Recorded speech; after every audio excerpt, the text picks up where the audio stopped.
Bismillahirrahmanirrahim. Assalamualaikum warahmatullahi wabarakatuh. Sekarang kita belajar cara menggandeng huruf-huruf Arab. A, yang pertama, huruf-huruf hijaiyah yang bisa disambung dari segala arah ya. Maksudnya bagaimana?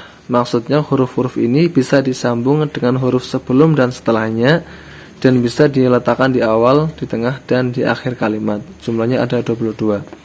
Jadi dari 29 atau 30 huruf-huruf hijaiyah, itu ada 22 huruf yang bisa disambung dari segala arah. Maksudnya bisa disambung baik dengan huruf sebelumnya maupun dengan huruf setelahnya. Bisa diletakkan di awal, di tengah maupun di akhir kalimat. Nah, ini jumlahnya ada 22. Mulai dari ba, ta, tha, jim, ha, kha, sin, shin, sod, dot, ta, dha, ain, hin, fa, qaf, kaf, lam, mim, nun, ha, ya. Ke 20 huruf ini bisa disambung baik dengan huruf sebelum maupun setelahnya. Bisa diletakkan di awal, tengah, dan akhir kalimat. Jadi kalau digandeng semua seperti ini ya. Bisa digandeng dengan huruf sebelum dan setelahnya, bisa diletakkan di awal, tengah, maupun di akhir kalimat. Ini 22. Nah, nanti selain ke 22 huruf ini nanti ada ketentuan khusus. Nah, langsung kita bahas ke poin B. Huruf-huruf hijaiyah yang bisa disambung dengan ketentuan khusus. Nah, selain ini ya, itu nanti ketentuannya khusus. Nah, ketika disambung nanti ada ketentuannya. Maksudnya bagaimana?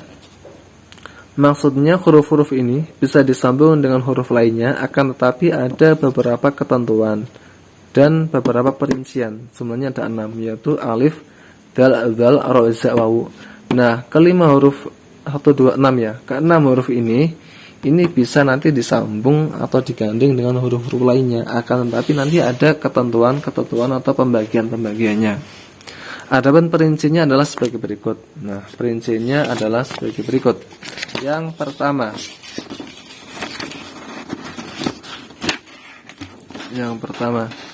nah, huruf-huruf yang 6 di atas, yaitu tadi alif, kemudian dal, zal, ra, za, wawu tadi, ketika berada di akhir kalimat bisa disambung dengan huruf sebelumnya.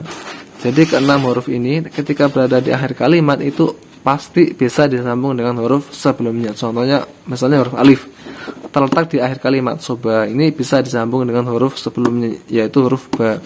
Kemudian huruf dal terletak di akhir kalimat, ini juga bisa disambung dengan huruf sebelumnya, yaitu huruf ya.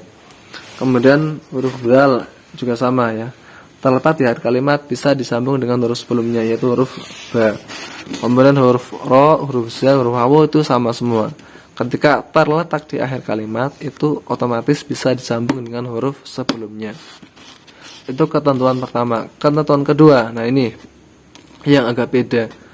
Huruf-huruf yang 6 di atas ketika berada di tengah kalimat bisa disambung dengan huruf sebelumnya, akan tetapi tidak bisa disambung dengan huruf setelahnya. Nah, bedanya di sini.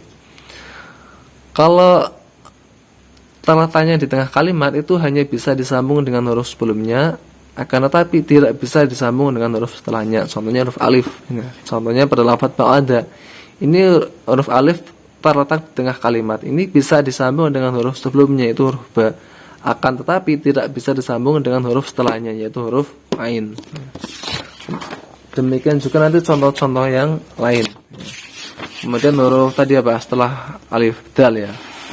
Dal terletak di tengah kalimat juga sama, bisa disambung dengan huruf sebelumnya, yaitu huruf ya.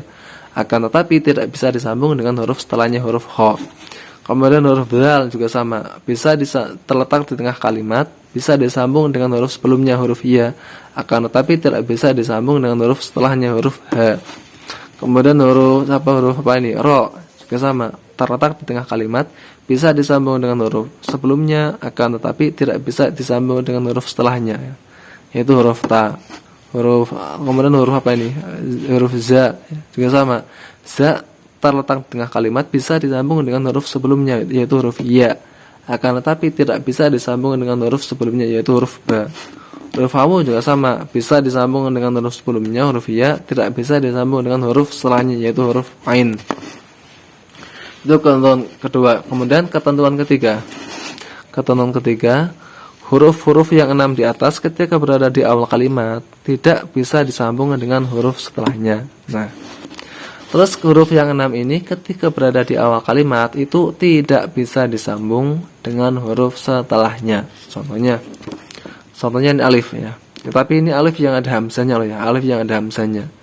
Kalau alifnya berdiri sendiri itu tidak bisa dijadikan awal kalimat. Alif yang bisa dijadikan awal kalimat adalah alif yang di atasnya itu ada hamzahnya.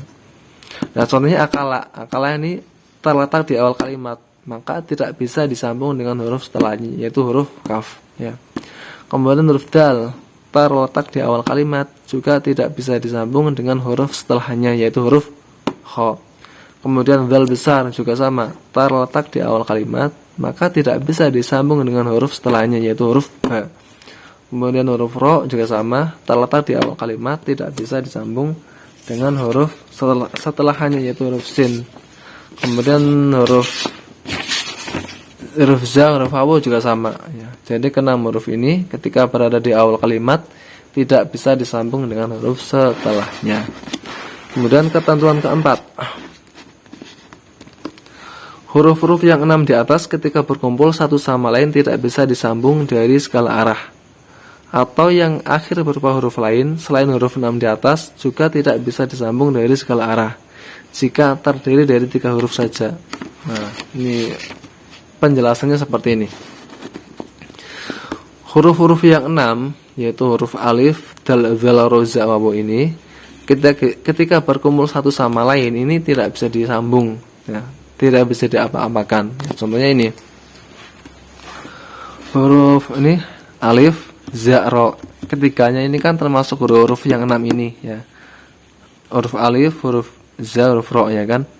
Nah, ketiganya ini berkumpul dalam satu kalimat ini otomatis nggak bisa disambung ya. Mau alifnya di depan, alifnya di tengah, atau ro-nya di belakang, ro-nya di depan, itu pokoknya nggak bisa disambung. Nah, kemudian juga sama nih, daroa juga sama. Huruf dal kan termasuk huruf yang 6 ini kan, huruf dal. Kemudian huruf ro juga sama, termasuk huruf yang 6 ini. Ya kan. Terus huruf alif ini juga sama, termasuk huruf yang 6 ini. Ini ketikanya berkumpul ini tidak bisa disambung sama sekali. Entah itu ro-nya di tengah, ro-nya di akhir, hamzahnya di akhir, alifnya di akhir, alifnya di depan, dalnya di depan, dalnya taruh di belakang, diputer-puter, tetap nggak bisa disambung. Karena ketikanya ini adalah termasuk yang huruf 6 ini ya. Kemudian dharo'a sama ya. Roda'a, nah ini diputer-puter nih, ro-nya di depan, dalnya di tengah, alifnya di belakang kan. Ini juga nggak bisa ya. Kalau nanti diputer lagi, ini alifnya taruh di tengah misalnya, dalnya taruh di sini juga tetap nggak bisa disambung. Atau zaro'a juga sama, za, ro, dan alif ini kan termasuk huruf yang 6 ini. Pokoknya ketiganya ini berkumpul ini sama sekali tidak bisa disambung.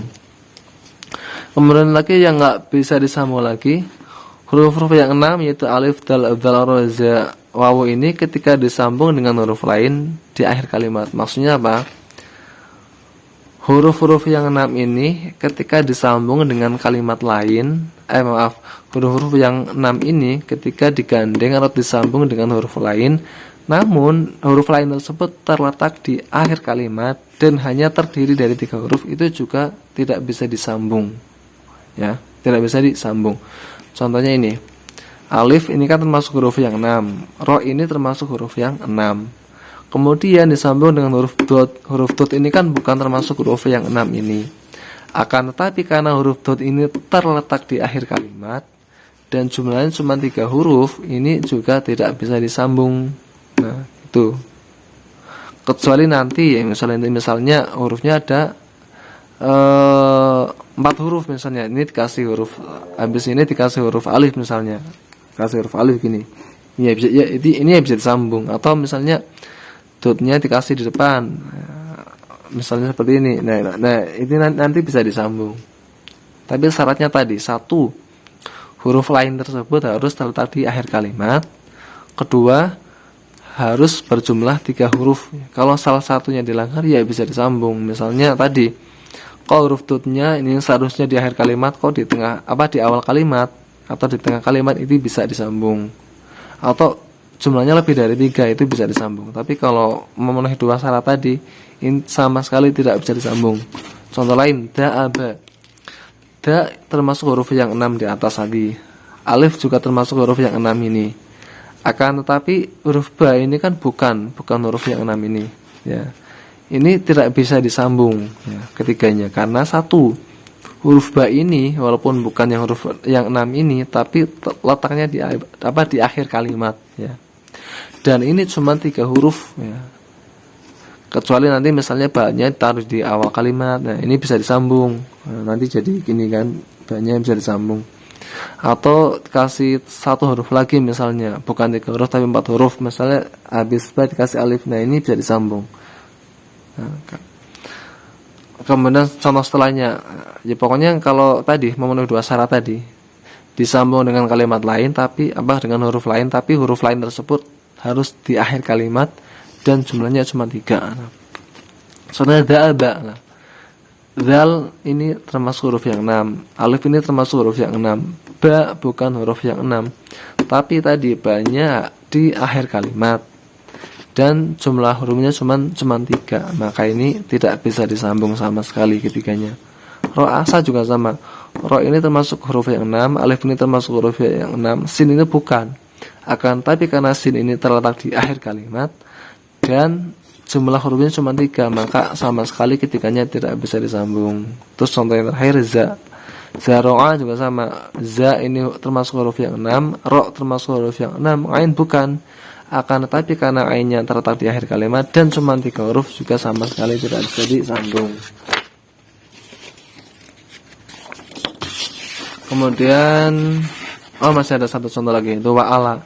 Wawu ini termasuk huruf yang 6, alif ini termasuk huruf yang 6. Lam ini bukan, cuman karena lam ini terletak di akhir kalimat dan terdiri dari 3 huruf, maka ketiganya tidak bisa disambung sama sekali. Kecuali misalnya lam ini ditaruh di awal kalimat, nah kayak gini, ya nanti bisa disambung. Atau setelah huruf alif ada huruf lagi, ba misalnya, ya ini bisa disambung. Tapi selama memenuhi syarat tadi tidak bisa disambung, yaitu huruf lainnya jatuh di akhir kalimat dan kalimat itu cuma terdiri dari 3 huruf. Nah. Kemudian sekarang poin ke C, ya. Poin ke C di sini adalah huruf-huruf yang berubah bentuk tulisannya ketika disambung dengan huruf lainnya. Nah, jadi memang dalam huruf-huruf hijaiyah itu nanti ketika disambung itu tidak sama dengan ketika dipisah, ya. Nanti perubahannya itu ada yang signifikan, ada yang perubahannya cuma kecil gitu, ya. Oke, langsung saja. Pertama adalah huruf alif. Nah, ketika alif ini terletak di awal kalimat itu enggak ada. Jadi ingat, huruf alif itu tidak bisa dijadikan awal suatu kalimat, itu enggak bisa, ya. Karena apa? Karena alif itu mati, selamanya mati, kecuali alif ini nanti dikasih hamzah di atasnya itu bisa. Kayak tadi contoh mana sih? Ini. Nah, seperti ini, ya. Azaro ini kan alif, tapi kan ini ada hamzahnya di atasnya, ini bisa. Nah, harakatnya fathah. Nah, sebenarnya harakat fathah ini itu bukan miliknya alif, bukan. Sebenarnya harakat fathah ini adalah miliknya hamzah, ya. Jadi alif itu semacam tempat doang, ya, tempat nebeng doang. Jadi ini harakatnya milik hamzah sebenarnya. Kalau alifnya sendiri itu mati, selamanya alif itu mati, ya. Nah, makanya ketika alif di awal kalimat itu enggak ada, kecuali alifnya tadi dikasih hamzah, ya. Kemudian ketika alif di tengah kalimat seperti ini, di akhir kalimat seperti ini, ya. Jadi keterangannya di sini alif tidak bisa diletakkan di awal kalimat kecuali dikasih hamzah di atasnya. Nah, ini keterangannya seperti ini. Kemudian huruf ba kan seperti ini, ya. Ada di sini ada lengkungan linggis, terus di sini juga ada pucuknya itu kan. Ini kan seperti kepalanya, ini badan, ini lengkungannya.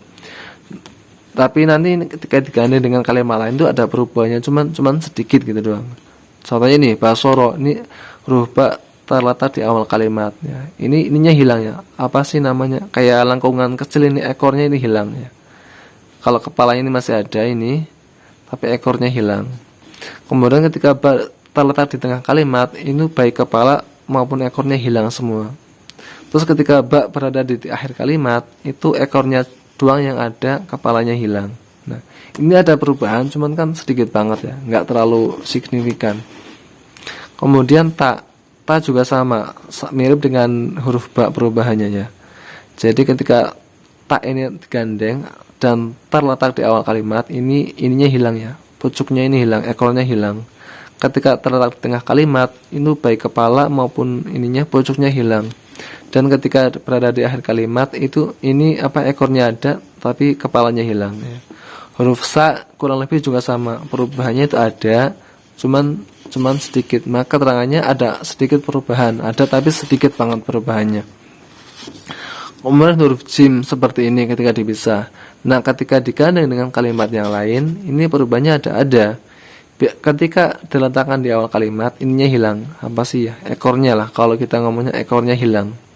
Ketika terletak di tengah kalimat juga sama, ekornya hilang. Karena ketika terletak di akhir kalimat, nah ini masih ada komplit gitu ya, komplit. Nah, dalam artian itu ada kepalanya, ada ekornya gitu ya. Kemudian huruf H dan huruf Kho juga sama seperti jim. Ketika terletak di awal dan tengah kalimat, ini ekornya hilang, tapi ketika terletak di akhir kalimat itu tetap komplit. Kemudian huruf dal ya. Dal ketika terletak di awal kalimat, ini hurufnya bentuknya masih sama. Kemudian ketika berada di tengah kalimat dan di akhir kalimat, itu ada perubahannya, ada tapi sedikit. Nah, ini lihat, bisa dilihat sedikit ya. Ini agak tegak ya. Ini kan lebih tegak. Ini juga tegak ya. Kalau yang di sini kan masih sama seperti bentuk aslinya. Ini kan agak melengkung. Tapi kalau ini kan lebih tegak. Ada tapi ada ya. Ada sedikit perubahan jika terletak di tengah dan di akhir kalimat. Kemudian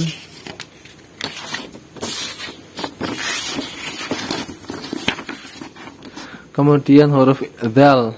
Dzal juga sama kayak dal tadi. Ketika di awal kalimat ini ada perubahan, enggak ada perubahannya, masih persis, tapi ketika tengah dan akhir kalimat ada tapi sedikit. Ini agak sedikit lebih tegak. Kemudian huruf ro ini ya, huruf ro. Huruf ro itu baik di awal, di tengah maupun di akhir kalimat itu tidak ada perubahannya. Sama saja. Kemudian huruf za ini juga sama seperti huruf ro, baik di awal, di tengah maupun di akhir kalimat ini tidak ada perubahan. Kemudian huruf sin ini ada perubahannya. Huruf sin kan kalau berdiri sendiri seperti ini ya, tapi ketika dijadikan awal kalimat ininya hilang, ekornya hilang. Ya, seperti huruf jim itulah. Ketika di tengah kalimat juga sama, ekornya hilang. Ketika di akhir kalimat ini masih utuh. Ya, berarti perubahannya itu mirip seperti huruf jim, ha dan kho. Huruf shin sama dengan huruf sin, perubahannya ketika di awal dan tengah kalimat ininya hilang, ekornya. Ketika di akhir kalimat komplit. Kemudian huruf sod itu sama seperti huruf sin, perubahannya ketika di awal dan di tengah kalimat ininya hilang, ekornya, tapi ketika di akhir kalimat ini utuh ya. Kemudian huruf dot juga sama seperti huruf sod, ketika di awal dan tengah kalimat ininya hilang, ekornya, tapi ketika di akhir kalimat ini masih utuh. Kemudian huruf to ini ada tapi sedikit banget perubahannya. Ini kan kalau berdiri sendiri kan ini agak lansip ya. Tapi ketika nanti gandeng di awal kalimat, ininya lansipnya hilang, langsung ke huruf mim. Ketika di tengah kalimat, di awal kalimat ini sama, ininya hilang. Tapi ketika di akhir kalimat ini ada sedikit, masih ada lansip-lansipnya. Terus huruf dho juga sama seperti huruf to. Di awal dan di tengah kalimat ininya hilang, lansipnya atau ekornya juga kita katakan ekornya ya. Ini hilang, tapi ketika di akhir kalimat itu ada. Terus huruf ain ini ada seperti dua bentuk ya. Ketika di awal kalimat ya, ini bentuknya seperti ini ya. Akan tetapi ekornya hilang. Sedangkan ketika di tengah kalimat ininya nutup ya. Seperti apa sih ininya nutup ya, kepalanya itu nutup ya. Terus ketika di akhir kalimat ini kepalanya nutup tapi ekornya ada lagi ya. Jadi ini kalau masih sendiri seperti ini, ketika di awal kalimat kepalanya masih buka tapi ekornya hilang. Ketika di tengah kalimat kepalanya nutup, ekornya hilang, tapi ketika di akhir kalimat kepalanya nutup, ekornya ada lagi. Huruf ghain atau ghin juga sama seperti huruf ain ya. Ketika di awal kalimat seperti ini, ekornya hilang. Ketika di tengah kalimat, kepalanya nutup, ekornya hilang. Tapi ketika di akhir kalimat, kepalanya nutup, ekornya ada lagi. Kemudian huruf setelahnya adalah huruf ini. Huruf apa? Fa. Huruf fa. Huruf fa ini seperti ini ya, ketika berdiri sendiri. Nah, ketika digandeng dengan kalimat lain dan di awal kalimat ininya hilang, ekornya hilang. Ketika di tengah kalimat juga sama ya, ekornya hilang. Ketika di akhir kalimat ini ada lagi. Nah, seperti ini. Cuman ininya agak berbeda ya. Kalau lebih spesifik lagi nanti di ilmu khat lah, ini ilmu khat. Ini ada perubahan tapi sedikit perubahannya. Terus huruf apa? Huruf qaf. Kembali ke fa dulu. Ini ya, fa yang di awal kalimat dan di tengah kalimat kan ini agak berbeda ya. Agak berbeda. Terus ini juga sebenarnya berbeda kan. Ketika di akhir kalimat dengan ketika ini kan masih satu huruf kan juga berbeda. Cuma kan sedikit. Terus huruf qaf ini kalau berdiri sendiri seperti ini. Ketika di awal kalimat ya ininya apa sih ini, ekornya ini kan agak melengkung, tapi ketika ini kan ini lurusnya. Ketika di tengah kalimat juga ini pendek. Terus ketika di akhir kalimat ini seperti ini ya, masih utuh seperti huruf qaf seperti ini ya. Lengkungannya utuh, ini juga utuh. Kalau ini kan nggak utuh, ini juga nggak utuh ya. Terus huruf kaf ini ada dua bentuk ya. Ketika kaf ini berdiri sendiri seperti ini, tapi ketika di awal kalimat bentuknya seperti ini. Terus ketika di tengah kalimat juga sama, dan ketika di akhir kalimat baru bentuknya berubah seperti bentuk awal. Di sini ada perubahan bentuk ketika berada di awal dan di tengah kalimat. Kemudian huruf lam kan seperti ini ya. Ininya bawahnya agak melengkung ya. Tapi ketika digandeng dengan kalimat lain, dan terletak di awal kalimat ini kayaknya lengkungannya hilang. Terus ketika di tengah kalimat ini juga agak beda lengkungannya. Tapi ketika dijadikan akhir kalimat, nah ini kembali ke bentuk awal seperti ini. Terus huruf mim. Mim ini ketika berada di awal kalimat seperti ini juga sama, ekornya hilang. Ketika di tengah kalimat juga ekornya hilang. Tapi ketika di akhir kalimat ekornya ada lagi. Terus huruf nun. Ketika berdiri sendiri seperti ini, ketika digandeng dengan kalimat lain dan berada di awal kalimat ini seperti ini ya, lengkungannya nggak terlalu, ada perubahannya tapi sedikit. Terus ketika di tengah kalimat juga sama seperti ini, nggak selengkung ini ya, seperti ini mirip ya, ada perubahan tapi sedikit. Terus ketika di akhir kalimat baru kembali ke bentuk awal ya, lengkungannya itu seperti ketika berdiri sendiri. Terus huruf wawu, ini huruf wawu saya kira baik di awal, tengah maupun di akhir kalimat tuh nggak ada perubahannya. Terus huruf hamzah, ini huruf yang dompleng nih. Ini huruf hamzah kan seperti huruf parasit ini apa ya, senanya itu menslok, menslok bahasa Indonesianya. Biasanya itu nebeng, entah itu nebeng di huruf alif, kadang nebeng di huruf ya, kadang nebeng di huruf wawu. Nah biasanya yang sering itu nebeng di huruf alif. Ya. Ini adalah alif yang atasnya dikasih hamzah ya. Ini nggak ada perubahan yang signifikan. Terus huruf ha. Huruf ha ini ketika berdiri sendiri seperti ini, nah, ketika berada di awal kalimat ini mirip seperti ini ya, mirip ya. Cuman ini kan ada ekornya. Kalau ini kan langsung disambung. Terus ketika berada di tengah kalimat biasanya bentuknya seperti ini. Ya, ada perubahannya tapi sedikit. Dan ketika berada di akhir kalimat ini menjadi seperti ini ha-nya. Nah, ada perubahannya. Kemudian huruf ya, ini kalau berdiri sendiri seperti ini ada kepalanya, ada ekornya. Tapi ketika berada di awal kalimat jadi seperti ini ya. Kayak kepala dan ekornya hilang. Ketika berada di tengah kalimat ya itu lebih hilang lagi. Dan ketika berada di akhir kalimat ininya kayak hilang ya. Apanya sih? Ada, cuman ini kan modenya langsung disambungkan. Ya mirip dengan yang bentuk awal. Cuman ini langsung disambung dengan huruf dotnya.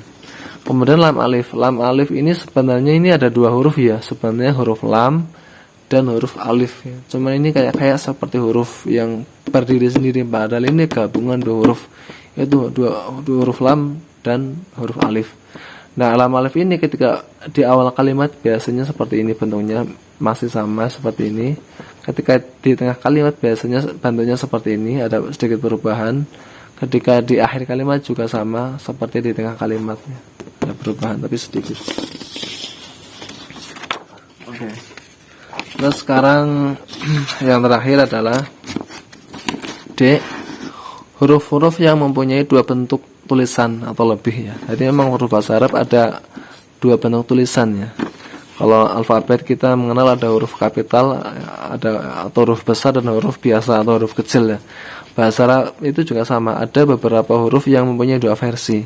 Contohnya pertama adalah huruf alif ya. Huruf alif ini ada yang tegak seperti ini ya. Ada yang bengkong seperti ini. Ini bukan ya, ini adalah alif, namanya alif lainah atau alif bengkong ya. Jadi ada dua versi ya. Kemudian huruf ta ya. Ta itu ada yang ta seperti ini, ada yang terbuka, ada ta maftuhah, ada yang tak seperti ini, ada yang ta marbutoh namanya. Kemudian huruf ain ya, huruf ain ada yang seperti ini huruf ain ya, ada yang seperti ini. Ini biasanya tadi ketika di akhir kalimat atau di tengah kalimat itu biasanya bentuknya jadi seperti ini, kepalanya seperti nutup ya. Terus huruf ain juga sama seperti huruf ain ini sama. Terus huruf kaf ya. Huruf kaf ini ketika di akhir kalimat seperti ini, tapi ketika di tengah dan di awal kalimat bentuknya jadi seperti ini. Jadi ada dua versi kaf. Terus huruf mim ini seperti ini ya. Ketika di awal kalimat ini seperti ini, tapi nanti apa ya? Ada yang seperti ini, ada yang seperti ini. Tapi nanti tergantung khatnya. Ada juga nanti yang seperti gimana ya? Seperti inilah. Sebenarnya ada banyak variasi dalam penulisan huruf mim. Cuma nanti yang terkenal ada yang kayak gini ya. Ada huruf mim yang ekornya tegak lurus. Ada huruf mim yang ekornya itu agak apa sih? Nyamping gitu. Tapi kalau kita belajar khot ya variasinya banyak ya. Terus huruf H ya. Huruf H ini ada yang seperti ini, ada yang bulat ya gini ya. H ya. Ada dua versi. Ada juga H yang seperti ini, yang huruf awal itu kan seperti ini hanya kan. Nah, seperti ini. Nah, seperti ini kan. Di versi lain. Ini juga di khot nanti. Kemudian nomor 8 lam plus alif. Ini sebenarnya adalah lam alif ya, lam alif. Cuma kayak seperti satu huruf tersendiri, padahal ini adalah gabungan dari dua huruf. Biasanya tulisannya seperti ini tulisannya. Ada juga yang kadang tulisnya seperti ini. Nah, seperti ini. Nah, seperti ini. Ada juga yang nanti yang seperti ini. Contohnya gimana ya? Nah, seperti ini. Jadi ada banyak variasinya. Kemudian huruf ya, ada yang model kayak gini, ada juga ya yang model kayak gini. Nah, untuk lebih jelasnya nanti di khot itu ada variasi bagaimana kita menulis huruf Arab dengan gaya estetika tertentu.